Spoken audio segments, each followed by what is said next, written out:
അപ്പൊ അതിനെ കുറിച്ച് എന്താ പറയാല്ലേ? About what? Journaling? ജേർണലിംഗ് ഉദ്ദേശിച്ച് നമ്മുടെ ഈ രാത്രി എഴുതില്ലേ, ഈ അച്ഛനമ്മമാരും പണ്ട് എല്ലാരും രാത്രി അവര് ആ ദിവസം എഴുതി വെക്കില്ലേ, December 21 ഇന്ന് രാവിലെ Diary ഞാൻ entries ആ അതെ അതെ. കുട്ടി എന്താ I used ഉദ്ദേശിച്ചത്? to do it. കുഞ്ഞിലെ.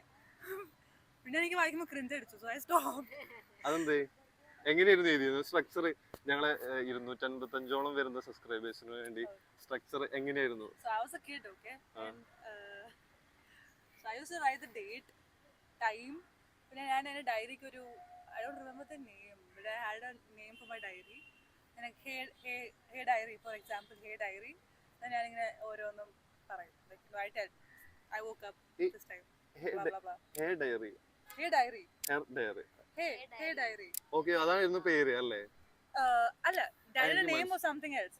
ഇപ്പൊ naming your diary, naming your diary നിക്കില്ല, ലൈക്ക് ഹേ നിക്കില്ല, ഹായ് നിക്കില്ല. ഓക്കെ ഓക്കെ അങ്ങനെ. My day went on like this so and so. Okay okay.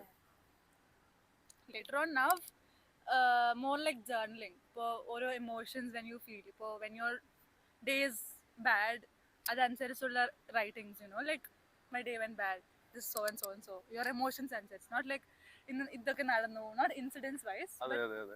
ഒരു ഓർഡർ ഇല്ലാണ്ട് നമുക്ക് ഇമോഷണൽ ആയിട്ട് നമുക്ക് എന്തെങ്കിലും കാര്യമായിട്ട് സംഭവിച്ചിട്ടുണ്ടെങ്കിൽ അതൊക്കെ ഒന്ന് മെൻഷൻ ചെയ്ത് എഴുതി വെക്കാം അല്ലേ? അതാണോ ഉദ്ദേശിച്ചത്? Kind of, right? അല്ലേ? ഇപ്പൊ അതാണ് കൂടുതൽ പേരും ഫോളോ ചെയ്യുന്നത് അല്ലേ?